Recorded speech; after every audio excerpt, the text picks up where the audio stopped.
হায় হায়, কেমন করে এলাকাবাসীদের কাছে আমি আমার মুখ দেখাবো? বিয়ে করি নাই, স্বামী নাই, কিন্তু পেটে সন্তান চলে এসেছে। হায় হায়, এলাকায় কেমনে মুখ দেখাবো?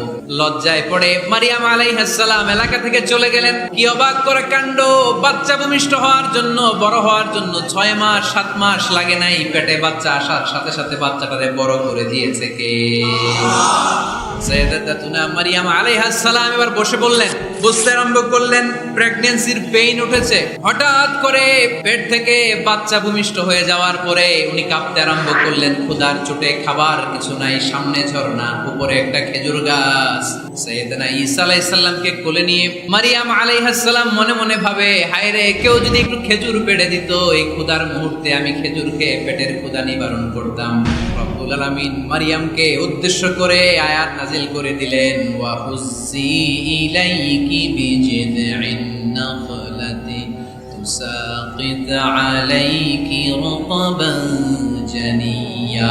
কোরআন সাক্ষী, হুজ্জি ইলাইকি বিজিযইন নাখলা, এর মানে হচ্ছে মারিয়াম কেউ পেড়ে দিবে না, একটু কষ্ট করে হাতটা উঁচু করে খেজুরের ডালা ধরে ঝাঁকুনি মারো, টষ্ট সে কাঁচা পাকা খেজুর নিচের দিকে পড়বে, তারপর তুমি তুলে খাবে। সুবহানাল্লাহ পড়ো।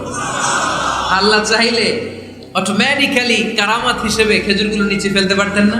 খেজুরগুলো অটোমেটিক্যালি নিচের দিকে পড়ছে। আল্লাহ শিক্ষা দিয়েছে, যেই পরিস্থিতিতে থাকো না কেন, তোমাকে শ্রম ব্যয় করে কষ্ট করে তোমার উপার্জন করতে হবে, রিজিকের বন্দোবস্ত করতে হবে। চিল্লায় বলেন ঠিক কিনা?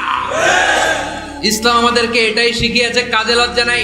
এজন্য কখনো অলসতাকে স্থান দেয়া যাবে। রাসূল বাত্তালি দুক্কানু শয়তান, অলস মস্তিষ্ক শয়তানের আড্ডা। অলস যদি কেউ থাকে, এটারে টেনে বেঁধে কাজে নামাবে। অলস হয় মুনাফিকরা।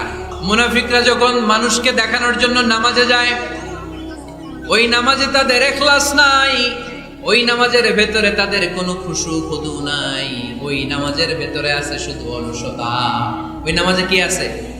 কিন্তু আমরা যখন নামাজে যাই, আমাদের অলসতা আছে? আমরা নামাজ পড়লে আমাদের হৃদয়টারে সজীব করে দেয় কে? আমরা উঁচু করলে আমাদের মনটাকে চাঙ্গা করে দেয় কে? আমরা মসজিদে ঢুকলে হৃদয়টাকে প্রাণবন্ত করে দেয় কে?